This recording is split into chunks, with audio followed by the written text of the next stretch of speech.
Ramakrishna mission শিক্ষণ মন্দির alumni association দ্বারা পরিচালিত সখার প্রতি ইউটিউব চ্যানেলের সকল উদ্যোক্তাদের এবং সখার প্রতি ইউটিউব চ্যানেলের সকল শিক্ষার্থী ভাইদের দর্শকদের আমি বসন্ত মুখার্জি গণিত শিক্ষক আমার তরফ থেকে অশেষ কৃতজ্ঞতা এবং ধন্যবাদ প্রদান করছি। সখার প্রতি ইউটিউব চ্যানেলে দশম, একাদশ ও দ্বাদশ শ্রেণীর জন্য বিভিন্ন বিষয়ের পাঠ দান করা হচ্ছে। আজকে আমি দশম শ্রেণীর একটি খুব গুরুত্বপূর্ণ চ্যাপ্টার, সেটা হচ্ছে সরল সুদ কষা, এই বিষয়ে কিছু কথা শিক্ষার্থী তোমাদের বলবো। এখন যে বিষয়টিতে যাব তার আগে আমরা একটু গল্প করে নিই। তোমরা সবাই ব্যাংকিং সিস্টেম সম্পর্কে কিছু না কিছু জানো। ধরো তোমাদের কোনো একটি সংস্থা থেকে তোমাদের বলল যে স্টুডেন্টদের জন্য একটা ফ্রিতে অ্যাকাউন্ট খুলে আমরা দিচ্ছি, চলো সবাই কোনো একটি ব্যাংকে, স্টেট ব্যাংকে সাপোজ গিয়ে আমরা অ্যাকাউন্ট খুলছি, এবং সেই সংস্থা থেকে তোমাদেরকে 1000 টাকা করে ব্যাংকে ডিপোজিট করে দেওয়া হলো, ব্যাংকে তোমাদের জমা করে দেওয়া হলো তোমাদের নামে। তোমরা সবাই খুব খুশি হলে, 1000 টাকা করে পেয়েছি আমরা। এখন 1 বছর পরে আমরা যদি ব্যাংকে গিয়ে দেখি বা তোমরা যদি গিয়ে দেখো, তোমরা কি জিনিস দেখবে?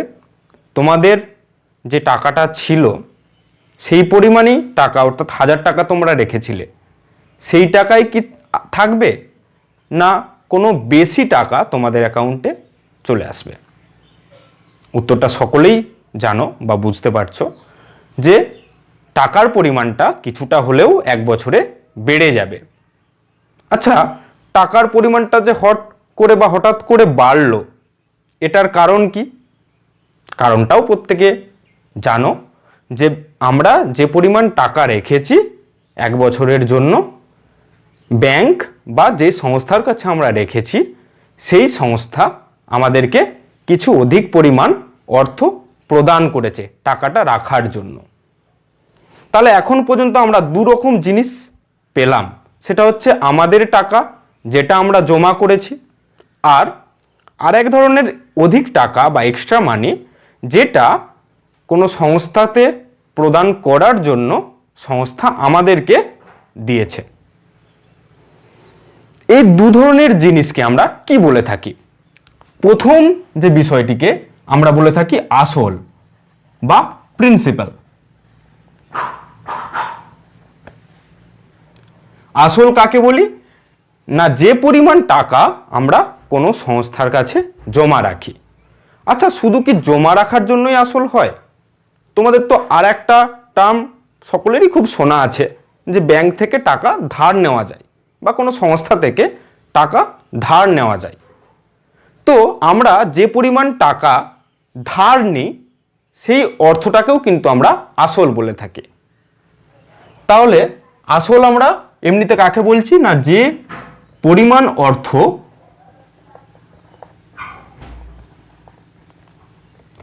আমরা কোনো সংস্থাতে জমা রাখি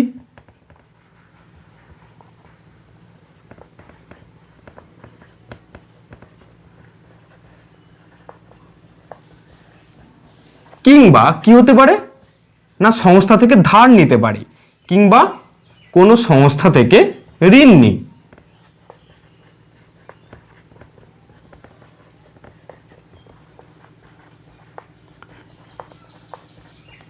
তাকে আমরা আসল বলে থাকি বা তাকে আসল বলা হয়। আসলকে যেহেতু ইংরেজিতে প্রিন্সিপাল বলে, তা গণিতের ভাষায় আমরা আসলকে পি দিয়ে ডিনোট করি। তাহলে আমরা আসল পেলাম যে পরিমাণ টাকা আমরা ধার নিই বা যে পরিমাণ টাকা আমরা জমা রাখি। এখন আমরা জমা রাখার জন্য সংস্থা আমাদেরকে অধিক টাকা প্রদান করে, আমরা আগেই শুনলাম। তো আমরা যদি ধার নিই, আমাদের কি সে টাকাটাই সংস্থাকে ফেরত দিতে হয়? উত্তরটা সবাই জানো, সেই পরিমাণ টাকা কিন্তু আমাদেরকে ফেরত দিলে চলে না। আমাদের কি করতে হয়? তার থেকে বেশি পরিমাণ টাকা ওই সংস্থাটিকে কয়েক বছর পর নির্দিষ্ট সময়ের পর ফেরত দিতে হয়। সেই বেশি পরিমাণ টাকাকে আমরা গণিতের ভাষায় সুদ বলে থাকি বা ইন্টারেস্ট বলে থাকি। তো চলো ইন্টারেস্ট কাকে বলি বা সুদ কাকে বলি আমরা একটু দেখে নিই। সুদ বা ইন্টারেস্ট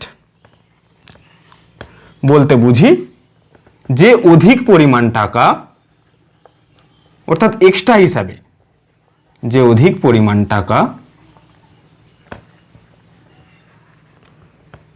কোনো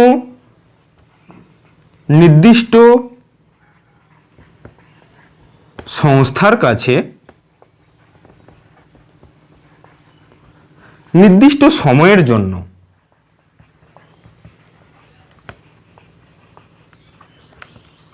জমা রাখার জন্য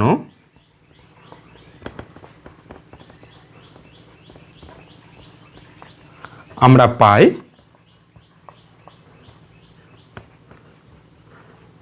কিংবা ধার নেওয়ার জন্য কিংবা ঋণ নেওয়ার জন্য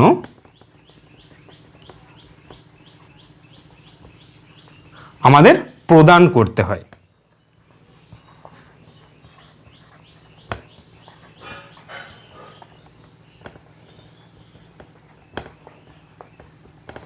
তাকে আমরা সুদ বলে থাকি। একে যেহেতু ইংরেজিতে ইন্টারেস্ট বলে, তো গণিতের ভাষায় সুদকে আমরা আই দিয়ে ডিনোট করি, ক্যাপিটাল আই দিয়ে। দু ধরনের অর্থ আমরা পেলাম, দু ধরনের টাকা আমরা পেলাম। এক ধরনের টাকা আমরা জমা রাখছি বা ধার নিচ্ছি, সেটা আসল। আর একটা এক্সট্রা মানি আমরা জমা রাখার জন্য পাচ্ছি কিংবা ধার দেওয়ার জন্য আমাদের দিতে হচ্ছে, তাকে আমরা সুদ বলি। দু ধরনের অর্থ সম্বন্ধে আমাদের খুব পরিষ্কার একটা ধারণা তৈরি হলো বা তোমাদের মধ্যে তৈরি হয়েছে। এখন বারবার যখন আমরা নির্দিষ্ট পরিমাণ অর্থ জমা রাখছি এবং তার জন্য এক্সট্রা কিছু অর্থ পাচ্ছি, তার জন্য বারবার একটা কথা বলা হচ্ছে যে একটা নির্দিষ্ট সময়ের জন্য সেটা রাখা হচ্ছে। ধরো আমি 1000 টাকা ব্যাংকে বা তোমরা 1000 টাকা ব্যাংকে রেখেছো, 1 বছর পরে দেখলে ব্যাংকের টাকাটা কিছুটা বেড়ে গেছে। তো তোমরা যদি 2 বছর কিংবা 3 বছর পরে ওটা দেখো, তোমরা কি একই জিনিস দেখবে যে টাকাটা যেটা বেড়েছিল সেটাই আছে, না তার থেকে আরো বেশি বেড়ে গেছে? হ্যাঁ, উত্তরটা সবাই জানো যে আরো বেশি পরিমাণে টাকাটা কিন্তু আমাদের বেড়ে যাবে। এরকম কেন হয়? না, এরকম হয় কারণ আমরা যে সুদটা পাচ্ছি সেটা সময়ের সাথে সাথে বেড়ে যাচ্ছে। তাহলে সময় হিসাবে এটা কিন্তু এক গুরুত্বপূর্ণ ভূমিকা পালন করে এই বিষয়ে। সময়কে আমরা টি দিয়ে ডিনোট করি এবং এটাকে আমরা বছর এককে বা বছর ইউনিটে প্রকাশ করি। এখন আমরা যে সুদ পাচ্ছি নির্দিষ্ট পরিমাণ অর্থ রাখার জন্য, সেটা কিভাবে ক্যালকুলেট করা হয় বা সংস্থা কিভাবে সেটা গণনা করে? অর্থাৎ সুদ যে রাখছি তার তো একটা হার থাকবে যে এই রেটে, তার তো একটা রেট থাকবে যে এই রেটে তোমাদেরকে আমরা অর্থ প্রদান করব। সেই রেটটাকে কি বলা হয়ে থাকে? সকলেই জানো, তাকে আমরা সুদের হার বলে থাকি বা রেট অফ ইন্টারেস্ট বলে থাকি। সুদের her or rate of interest, এটাকে কাকে বলে? না, আমরা যদি কোনো সংস্থাকে 100 টাকা 1 বছরের জন্য জমা রাখি,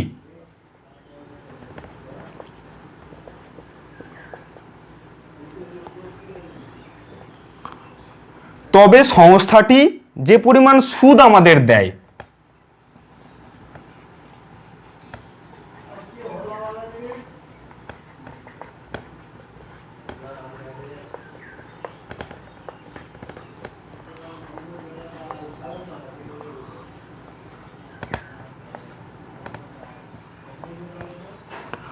অথবা আমরা যদি কোনো সংস্থা থেকে 100 টাকা 1 বছরের জন্য ধার নিই, অথবা উল্টোটা ঘটে যে 100 টাকা 1 বছরের জন্য কোনো সংস্থা থেকে ধার নেওয়া হয় বা ঋণ নেওয়া হয়,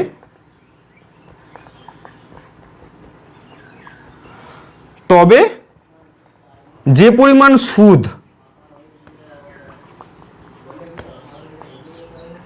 সংস্থাটিকে প্রদান করতে হয়, আমাদের প্রদান করতে হয়, সংস্থাকে আমাদের প্রদান করতে হয়, তাকে আমরা সুদের হার বলে থাকি।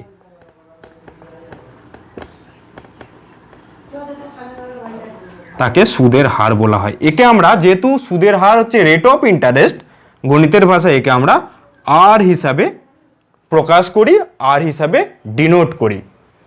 এখন তাহলে আমরা চারটে জিনিস শিখলাম। ফার্স্ট হচ্ছে আসল, যে পরিমাণ টাকা জমা রাখি বা ঋণ নিই। সেকেন্ড হচ্ছে সুদ, যে এক্সট্রা পরিমাণ টাকা আমরা পাই বা ঋণ নেওয়ার জন্য দিতে হয়। সময়, যে নির্দিষ্ট সময়ের জন্য আমরা টাকা জমা রাখি বা টাকা ঋণ নিই।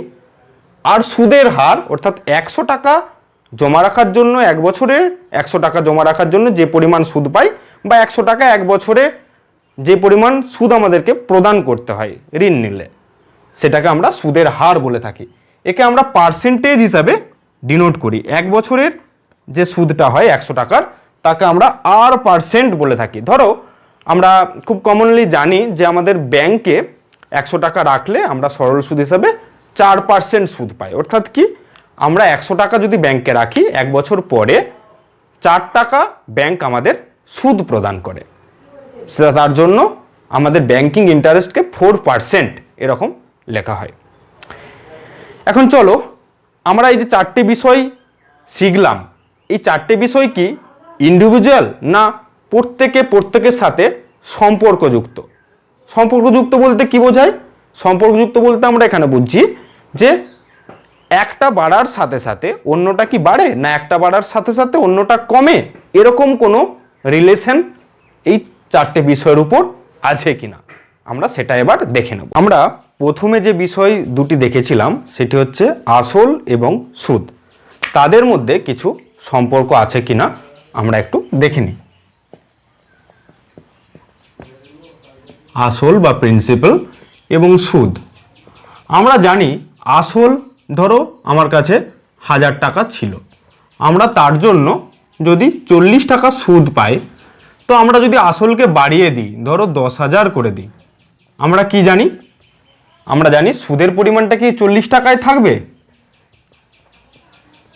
উত্তরটা কিন্তু প্রত্যেকেরই বেশ জানা আছে যে না, আসল যত বাড়ানো হবে সুদের পরিমাণও তত বাড়বে। কিভাবে বাড়ে? না, আসলের সাথে সাথে আসলের যত গুণ এটা হবে, আগের সুদেরও তত গুণ এটা হবে। এই ধরনের সম্পর্ককে আমরা গণিতের ভাষায় সরল সম্পর্ক বলে থাকি বা সরল সমানুপাতি সম্পর্ক বলে থাকি। একটা বাড়ার সাথে সাথে আরেকটি বাড়ে, বা একটি কমার সাথে সাথে আরেকটি কমে। তাহলে এটা কিন্তু যেহেতু 10 গুণ হয়েছে, 1000-এর 10,000, এখানেও কিন্তু এটা জাস্ট 10 গুণ 40-এর 400 হয়ে যাবে সুদের পরিমাণটা।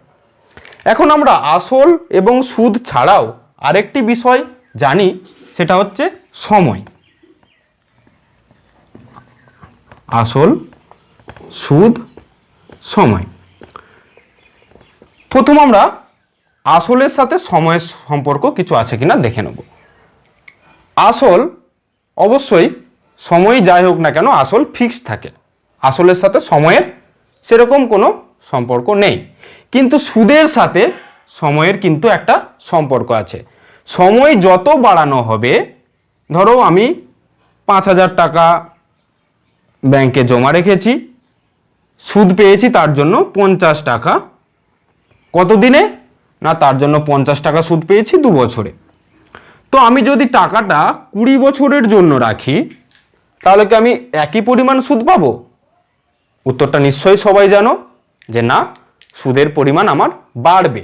অর্থাৎ সময় যত বাড়ে সুদের পরিমাণও কিন্তু ততটা বেড়ে যায়, তত গুণ বেড়ে যায়। এখানে 10 গুণ সময় বেড়েছে, তো সুদও কিন্তু 10 গুণ বেড়ে যাবে, অর্থাৎ সুদ 500 টাকা হয়ে যাবে। আমরা আগেই শিখেছি এই ধরনের সম্পর্ককে আমরা সরল সমানুপাতি সম্পর্ক বলে। অর্থাৎ যেমন আসল এবং সুদের মধ্যে পি এবং আয়ের মধ্যে সরল সমানুপাতি সম্পর্ক ছিল, তেমনি সুদ এবং সময়ের মধ্যেও সরল সমানুপাতি সম্পর্ক আছে। এবার সুদের হার আসছে, সুদের হার এটার সাথে যুক্ত হচ্ছে,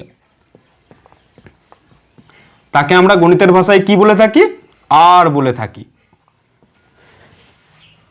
আমরা জানি কি, ধরো ব্যাংক আমাদেরকে 4% সুদ দিচ্ছে, তো ব্যাংক যদি সুদের হারটা বাড়িয়ে দেয় আমরা তখন ভাবি যে বেশ ভালো হলো।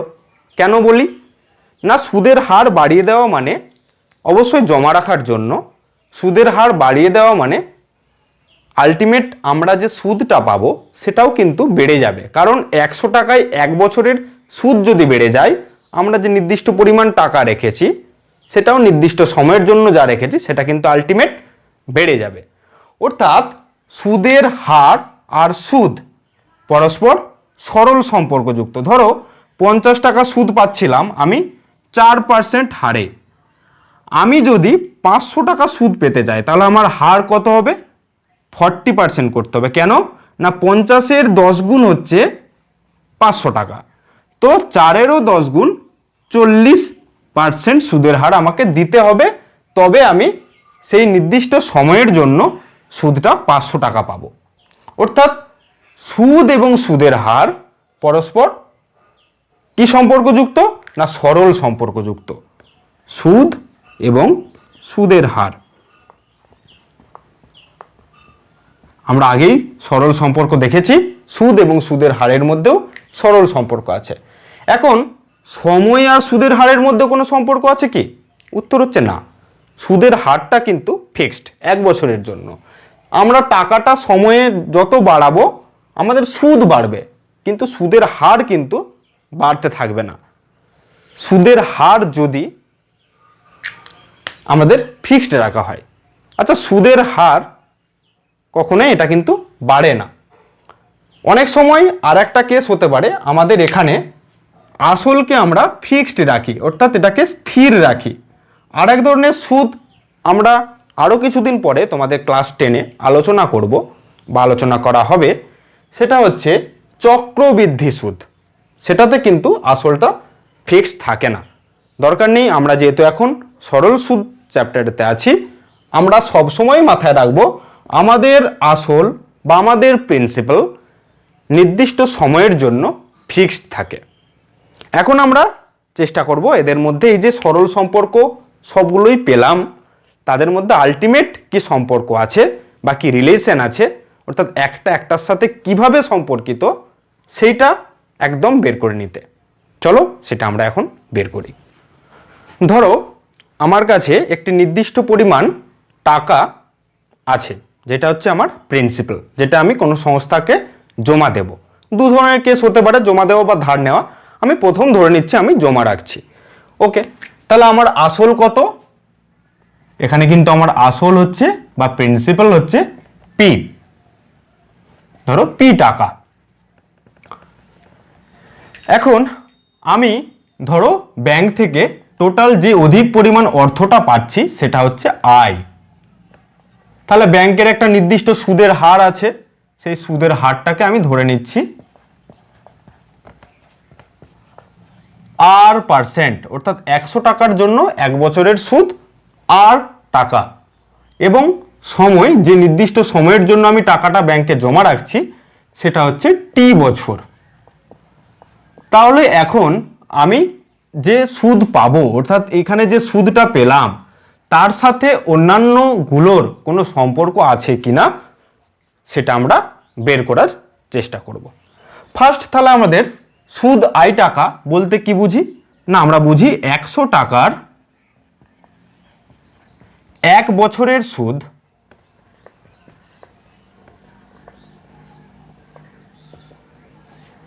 100 টাকার 1 বছরের সুদ হচ্ছে কত?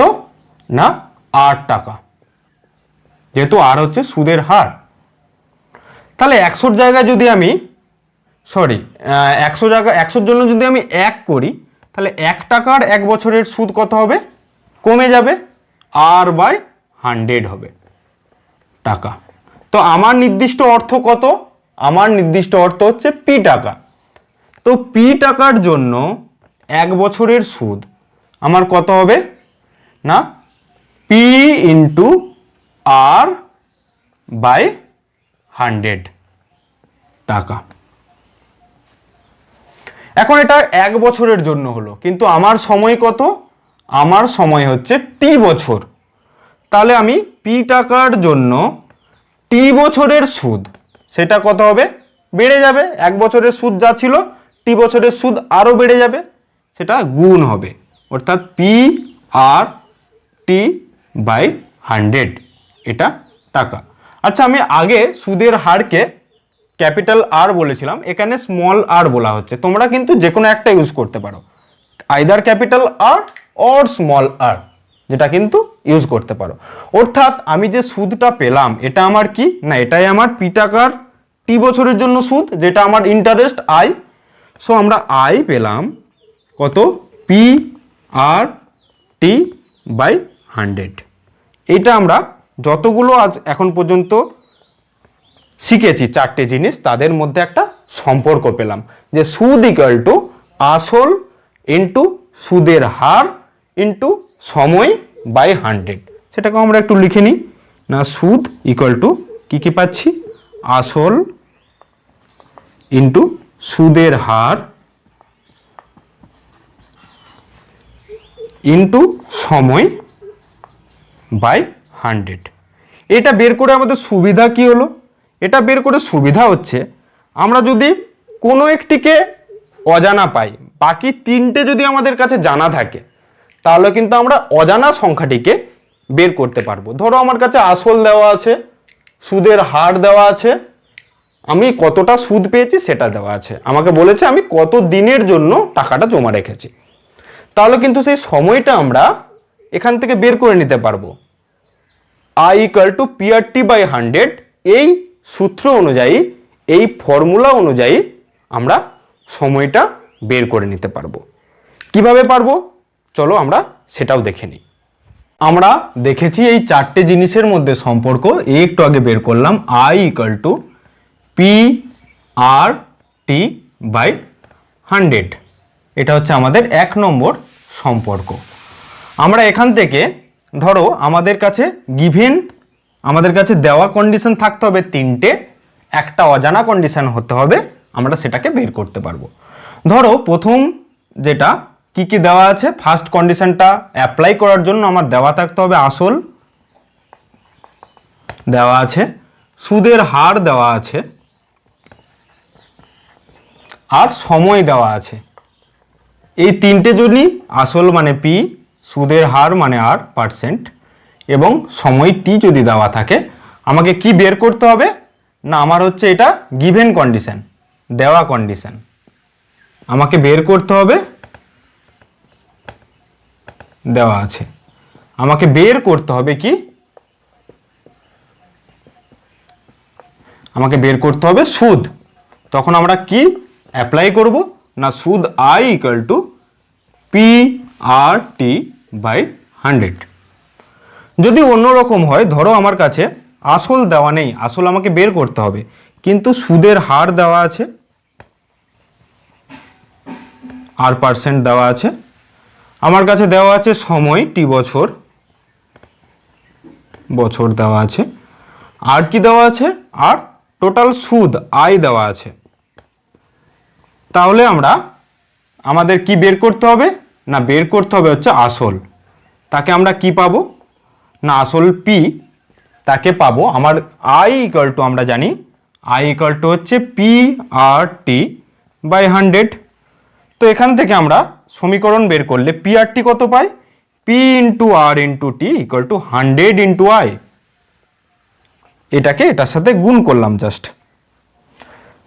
তাহলে এখান থেকে পি কত পাবো, পি পাবো 100 into I by R into T, অর্থাৎ আসলকে আমরা ইন টার্মস অফ সুদ, সুদের হার এবং সময়, এদের রেসপেক্টে বের করলাম। তাহলে এখানে আমরা বের করতে হচ্ছে আমার আসল, এখানে বের করতে হবে আসল। তাহলে আসলকে কি পেলাম, আসল equal to P equal to পেলাম 100 ইন্টু আই বাই আর টি। এটা কিন্তু আমার 2 নম্বর একটা রিলেশন, যেটা 1 নম্বর থেকেই আমরা পেলাম, বের করলাম। থার্ড যদি এরকম হয় যে আমার কন্ডিশন আছে এরকম হয় যে আমার গিভেন কন্ডিশনগুলো আলাদা। ধরো গিভেন কন্ডিশন আমি 1 আর 2কে একটু মুছে দিলাম। ধরো আমার ক্ষেত্রে দেওয়া আছে কি না, দেওয়া আছে হচ্ছে আসল দেওয়া আছে, আসল পি দেওয়া আছে, সুদটা দেওয়া আছে এবং সময় দেওয়া আছে, টি বছর দেওয়া আছে। আমাকে সুদের হার বের করতে হবে, অর্থাৎ আর বের করতে হবে। তাহলে আমার বের করতে হচ্ছে সুদের হার। তখন আমি কি করব, সুদের হার বা তখন একই রকমভাবে এই কন্ডিশনে অ্যাপ্লাই করে আর ইকুয়াল টু আমরা বের করতে পারবো 100 ইন্টু আই বাই কত, পি ইন্টু টি। এটাকে কিন্তু আমরা অ্যাপ্লাই করব 100 into I by P into T. অর্থাৎ আমরা যদি এই ফর্মুলাটা আলটিমেট মনে রাখি, I equal to P R T by 100, এখান থেকে কিন্তু আমরা প্রত্যেকটা জিনিস বের করে নিতে পাবো। আর একটা জাস্ট কন্ডিশন থেকে গেল, সেটা হচ্ছে সময় যদি বের করতে হয়। সময় কখন বের করতে পারবো না, যখন আসল, সুদের হার এই তিনটে জিনিস দেওয়া থাকবে। আমাকে যদি সময় বের করতে বলে তো আমরা সময়টি কি বের করতে পারবো, টি ইকুয়াল টু, এখান থেকে কি বলতে পারি, T equal to 100 into I by P R. এই কন্ডিশন অ্যাপ্লাই করে আমরা সময়টাকেও বের করে নিতে পারবো। তো আমরা তিনটে জিনিস যদি আমাদেরকে দেওয়া থাকে আর একটা জিনিসকে বের করতে বলে, তাহলে কিন্তু আমরা এভাবে পিআরটি বাই 100 এই ফর্মুলা অ্যাপ্লাই করে বের করে নিতে পারবো। আমরা নেক্সট যে বিষয়টি দেখব সেটা হচ্ছে আরেকটি ডেফিনেশন বা আরেকটি সংজ্ঞা আমরা দেখে নেব। সেটা হচ্ছে সুদ আসল।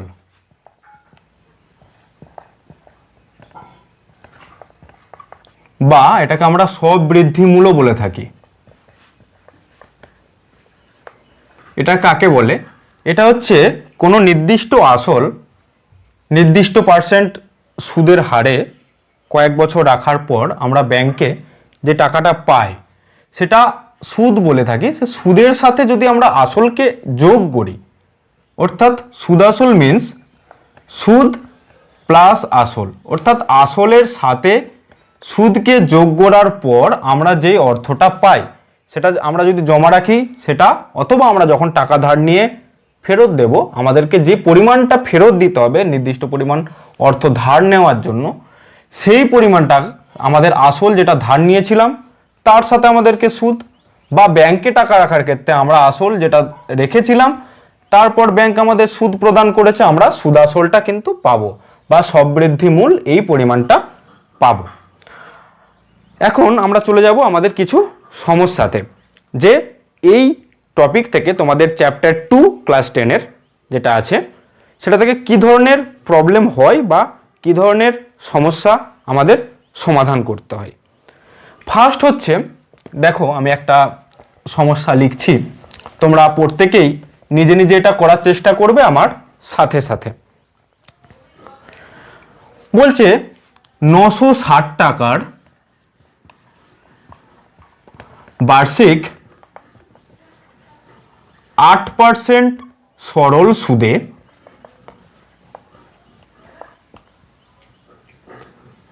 5 বছরে সুদ আসল কত হবে? এটা আমাদের প্রথম প্রবলেম।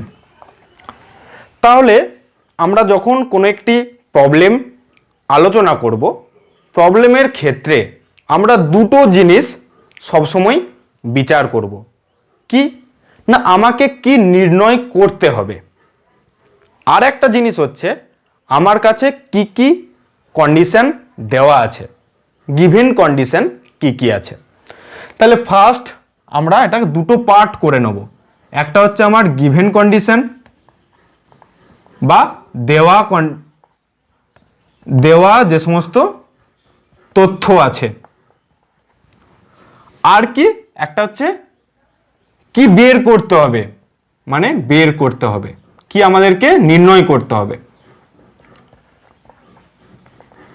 গিভেন কন্ডিশন কি, আমাদেরকে দেওয়া আছে 960 টাকার বার্ষিক 8% সরল সুদে 5 বছরের সুদ। তাহলে আমাদের আসল দেওয়া আছে, প্রত্যেকেই নিশ্চয়ই বুঝতে পারছো আসল কত। একদম তোমরাও ঠিকই ধরেছো, আসল হচ্ছে 960 টাকা। পরে আমার আর কি দেওয়া আছে, আমার সুদের হার দেওয়া আছে।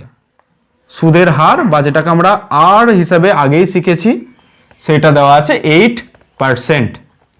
আর কি দেওয়া আছে, আমার ক্ষেত্রে সময় দেওয়া আছে। সময় কত দেওয়া আছে না, সময় দেওয়া আছে 5 বছর।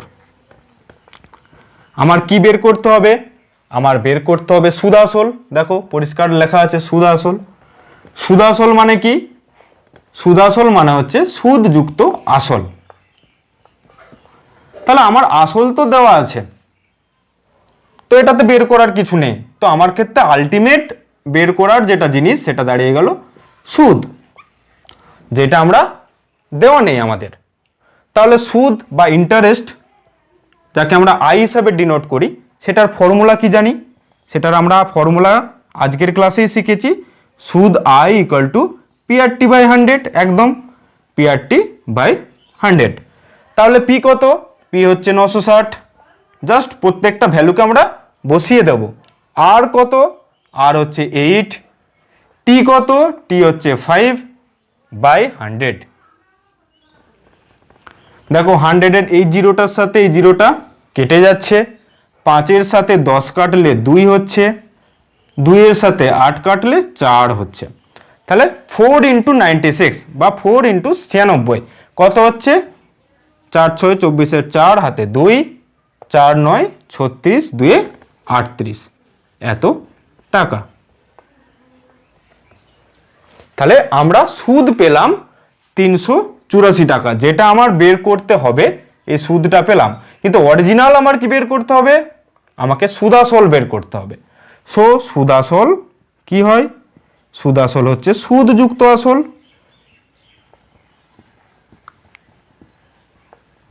আমার সুদ কত, সুদ হচ্ছে 384 টাকা।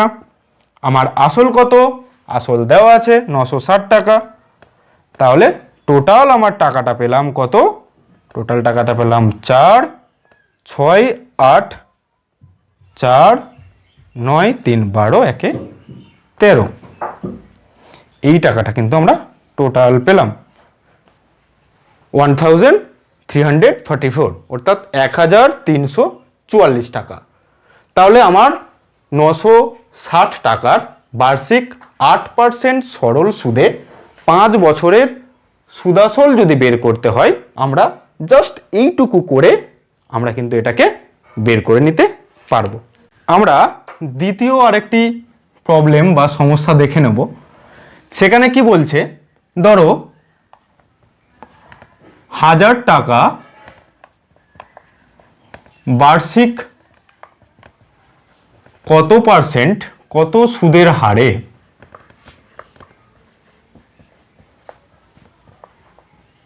10 বছরে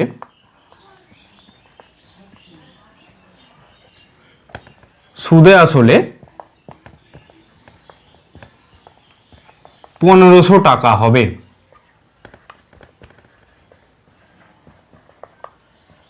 অর্থাৎ 1000 টাকা আমি রাখবো কোনো একটি ব্যাংকে, 10 বছর ধরে রাখবো, আমি 1500 টাকা পাবো।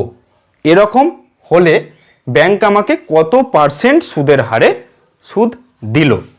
এখানেও একই, আমার ফার্স্ট বিচার করতে হবে আমার গিভেন কন্ডিশন বা দেওয়া তথ্য কি কি এবং আমাকে কি কি বের করতে হবে। ফার্স্ট হচ্ছে আমার দেওয়া তথ্য হচ্ছে 1000 টাকা আমার ক্যাপিটাল বা আমার প্রিন্সিপাল। তাহলে পি বা আসল আমার দেওয়া আছে, আসল দেওয়া আছে পি কত না 1000 টাকা। সেকেন্ড হচ্ছে সময় দেওয়া আছে আমার ক্ষেত্রে, সময় কত, সময় টি দেওয়া আছে 10 বছর। আর কি দেওয়া আছে না সুদে আসলে 1500 টাকা হবে। তাহলে আমরা জানি সুদ আসল ইকুয়াল টু সুদ প্লাস আসল। তাহলে সুদ আসল 1500 টাকা, সুদ প্লাস আসল হচ্ছে আমার 1000 টাকা। তাহলে আমার সুদ কত সুদ হচ্ছে আমার 1500 থেকে 1000 বিয়োগ করতে হবে, অর্থাৎ সুদ পাচ্ছি আমি 500 টাকা, যেটাও কিন্তু আমার দেওয়া আছে, সুদ আসলটা দেওয়া আছে, মানে সুদ আসল দেওয়া থাকা এবং আসল দেওয়া থাকা মানে আদতে সুদ সেই পরিমাণটাকে দেওয়া থাকা। তাহলে আমার এখানে সুদ লিখে নিলাম, সুদ দেওয়া আছে ইন্টারেস্ট আয়, সেটা হচ্ছে 500 টাকা। এইটাকে আমরা একটু মুছে দিলাম, এই ক্যালকুলেশনটাকে মুছে দিচ্ছি। নেক্সট আমার বের করতে কি হবে না, দেখো বলেছে বার্ষিক কত সুদের হারে, অর্থাৎ সুদের হার বা আর তাকে কিন্তু আমাকে বের করতে হবে। সুদের হার অর্থাৎ আর যেটা পার্সেন্ট, তাকে আমাকে বের করতে হবে। তাহলে আমি ফর্মুলা কি জানি, আই ইকুয়াল টু জানি পি আর টি বাই 100। এখান থেকে আর কি বের করতে পারবো, আর বের করতে পারবো 100 ইন্টু আই, যেটা আমি বের করেও তোমাদের দেখিয়েছি, বাই পিটি। এই ফর্মুলাটা কিন্তু আমরা এখন অ্যাপ্লাই করব। তাহলে আর কত পাচ্ছি, আর হচ্ছে 100 ইন্টু আই মানে হচ্ছে আমার সুদ, সুদ কত 500 টাকা, বাই পি মানে আমার আসল কত 1000 টাকা, এবং টি হচ্ছে সময় কত 10। তাহলে এখান থেকে দেখো 1 2 3 4, 1 2 3 4 কেটে গেল, থাকলো কত না 5। অর্থাৎ আমি সুদের হার পেয়ে গেলাম, নির্ণয় সুদের হার, এটা আমরা লাস্ট কনক্লুশন লিখব, নির্ণয় সুদের হার 5%। অর্থাৎ আমার কিছু গিভেন কন্ডিশন ছিল, সেখান থেকে আমি কিছু কন্ডিশন বা কিছু তথ্য বের করলাম। এইভাবে কিন্তু আমরা ফর্মুলা অ্যাপ্লাই করে খুব সহজে এগুলো করতে পারি। আচ্ছা, তোমাদের মধ্যে কারোর যদি একটু মনে হয় যে না স্যার ফর্মুলা ছাড়াও তাদের মধ্যে তো ডাইরেক্ট একটা রিলেশন আছে, যেটা আপনি বলেছেন যে সরল সম্পর্ক না ব্যস্ত সম্পর্ক, তো সেই রিলেশনটা অ্যাপ্লাই করে আমি যদি ত্রৈরাসিক করতে চাই, সেভাবেও কিন্তু আমরা করতে পারি। যেটা কিন্তু আমি আজ, যেহেতু আমরা ফর্মুলা শিখেছি, আজকে সেই বিষয়টাতে আলোচনাতে যাচ্ছি না। আমরা পরের দিন আবার যখন এই ক্লাস আলোচনা করব, তখন কিন্তু ত্রৈরাসিক পদ্ধতিতে আমরা এই ধরনের কি করে সমস্যা সমাধান করব সেটা আলোচনা করব। আজকে কেবলমাত্র আমরা সম্পর্ক, এই যে রিলেশনটা পেয়েছি, এই সম্পর্কটা থেকে কি করে প্রবলেমগুলো সলভ করব, যেটা তোমাদের কোষে দেখি 2 এই চ্যাপ্টারটা আছে, সেটার কিন্তু প্রত্যেকটি প্রবলেম তোমরা এরকম যদি বের করতে পারো, দেওয়া তথ্য আর বের করতে হবে, এইটা বের করে কিন্তু প্রত্যেকটি অঙ্ককে তোমরা অনায়াসে একদম 2 মিনিটের মধ্যে খুব সহজে তোমরা সলভ করে নিতে পারবে। আরও আমি আর একটা নিয়ম, যেটা আমরা পরের দিন ত্রৈরাসিক পদ্ধতিতে সেটাও কিন্তু আলোচনা করব, এবং সমস্যার সমাধান আমরা কিছু আরও বেশি করে পরের দিন করব। আজকে আরও 2-1টি প্রবলেম ফর্মুলা অ্যাপ্লাই করেই কিন্তু আমরা দেখে নেব। আর একটি সমস্যা আজকে একটু সমাধান করে নেব। ধরো আমাদের কাছে এরকম যদি কোনো প্রবলেম দেওয়া থাকে যে বার্ষিক 8% সুদের হারে কত বছরে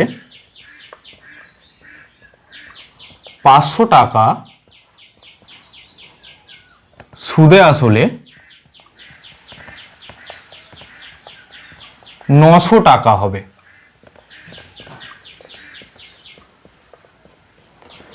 ফার্স্ট হচ্ছে আমাদের সমস্যাটিকে একটু বুঝতে হবে যে 8% সুদের হারে আমাদের 500 টাকা আসল আছে, আমাদের সুদে আসলে 900 টাকা হতে হবে, সেটার সুদের হার কত হবে সেটাকে বের করতে বলেছে। সরি, আমাদের সময় বের করতে বলেছে, সুদের হার তো দেওয়া আছে 8%, সময় বের করতে হবে। তাহলে একই রকম আগের মতো করেই তোমরাও একটু করো আমার সাথে সাথে। তাহলে গিভেন কন্ডিশন বা দেওয়া তথ্য আমরা দেখে নেব, দেওয়া তথ্য, আর 2 নম্বর হচ্ছে বের করতে হবে। ফার্স্ট হচ্ছে দেওয়া তথ্য কি কি, 1 নম্বর আমার দেওয়া আছে আসল বা প্রিন্সিপাল পি, সেটা হচ্ছে 500 টাকা। 2 নম্বর দেওয়া তথ্য কি না সুদের হার। কত দেওয়া আছে সুদের হার? সুদের হার আর সেটা দেওয়া আছে 8%। আর কি দেওয়া আছে না সুদে আসলে 900 টাকা হবে। সুদ আসল আমরা কি জানি, সুদ আসল মানে হচ্ছে সুদ প্লাস আসল। তাহলে আসল তো আমি জানি, সুদ আসল যদি 900 হয় তাহলে আসল তো আমার জানা আছে, সুদটা বের করতে হবে, আসল জানা আছে 500 টাকা। তাহলে সুদ কত আলটিমেট? সুদ হচ্ছে 900 মাইনাস 500 অর্থাৎ 400 টাকা, যেটাও কিন্তু আদতে আমার দেওয়া আছে।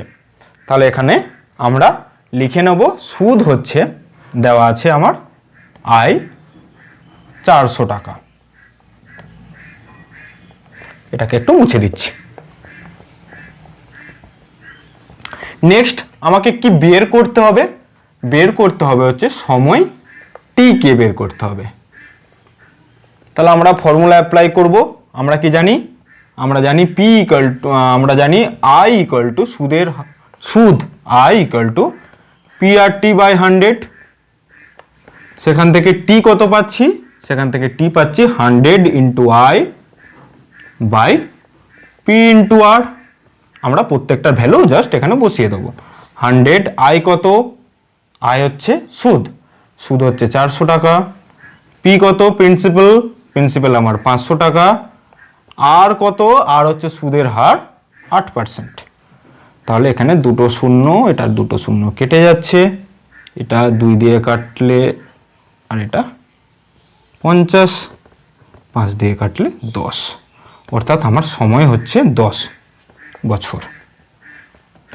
অর্থাৎ আমার বের করতে হবে যে কন্ডিশনটা ছিল সময়, তাহলে নির্ণয় সময় আমরা লিখে নেব নির্ণয় সময় কনক্লুশন, যেটা আমি বের করে দিলাম 10 বছর। প্রত্যেকটি সমস্যা এই ধরনের দেওয়া থাকবে, আমাকে জাস্ট সব সময় 3টে কন্ডিশন দেওয়া থাকবে, একটা কন্ডিশনকে বের করতে হবে। সেই কিটা বের করতে হবে আর কোনগুলো দেওয়া আছে, যদি নাও দেওয়া থাকে ডাইরেক্টলি, আমাদেরকে ইনডাইরেক্টলিও দেওয়া থাকবে, 3টের মধ্যে 3টেই, বাকি আর একটাকে আমরা বের করব। আমরা এরকম ফর্মুলা অ্যাপ্লাই করে সরাসরি বের করতে পারবো। ছাত্ররা তোমরা তো এই প্রবলেমগুলি আজকের ক্লাসে শিখলে, তোমরা নিজেরা ইভলিউশন করো এবং অ্যান্সারটা আমার কমেন্ট সেকশানে এসে, এই ভিডিওর কমেন্ট সেকশানে প্রত্যেকে জানাও। আমি একটি প্রবলেম তোমাদের জন্য দিচ্ছি। প্রবলেমটি হচ্ছে 1000 টাকা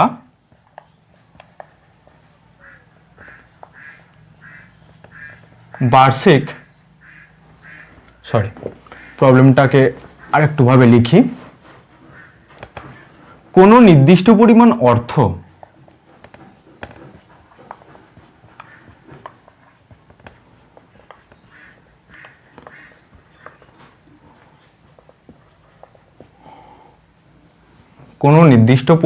অর্থ কত সুদের হারে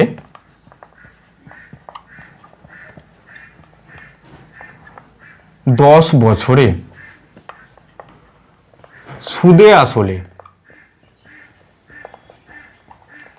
দ্বিগুণ হবে।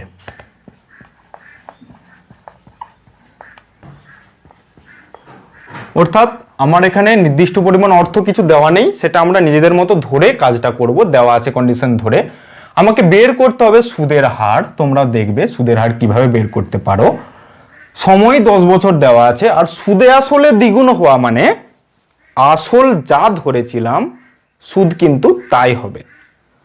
তোমরা কি কাজ করবে? তোমরা এখানে 3টে গিভেন কন্ডিশন দেখবে, আর একটা হচ্ছে যেটা বের করতে হবে সেটাও দেখবে। দেখার পর এই প্রবলেমটি বাড়িতে নিজে নিজে চেষ্টা করবে। চেষ্টা করে এই ভিডিওর যেটা কমেন্ট সেকশন থাকবে সেখানে তোমরা তোমাদের উত্তরটি লিখবে। তারপর আমি প্রত্যেকের কমেন্ট সেকশন দেখে বলবো যে ঠিক হয়েছে কিনা, এবং অবভিয়াসলি এটা আমি নেক্সট পরের দিন যেদিন আসবো সেদিন করিয়ে দেবো। তাহলে পরের ক্লাসে আমরা কি কি আলোচনা করব? প্রথম করে দেখি 2 তার কিছু প্রবলেম করব। তাছাড়া ফর্মুলা অ্যাপ্লাই না করে সরাসরি ত্রৈরাশিক পদ্ধতিতে আমরা কিভাবে সমস্যাগুলি সমাধান করতে পারি সেটা নিয়েও পরের ক্লাসে আমরা আলোচনা করব। সকলকে ধন্যবাদ। তোমাদের পরের ক্লাসে তোমাদের সাথে কিন্তু দেখা হচ্ছে। আর তোমাদের বিভিন্ন ভিডিও তোমরা এই প্ল্যাটফর্মে পাচ্ছ। তো আমাদের এই চ্যানেলটিকে তোমরা সকলেই নিশ্চয়ই সাবস্ক্রাইব করে নিয়েছো, বা কেউ যদি এখনও সাবস্ক্রাইব না করে থাকো অবশ্যই সাবস্ক্রাইব করে দাও এবং আমাদের এই প্রয়াসটিকে তোমরা সকলে গ্রহণ করো। ধন্যবাদ সকলকে।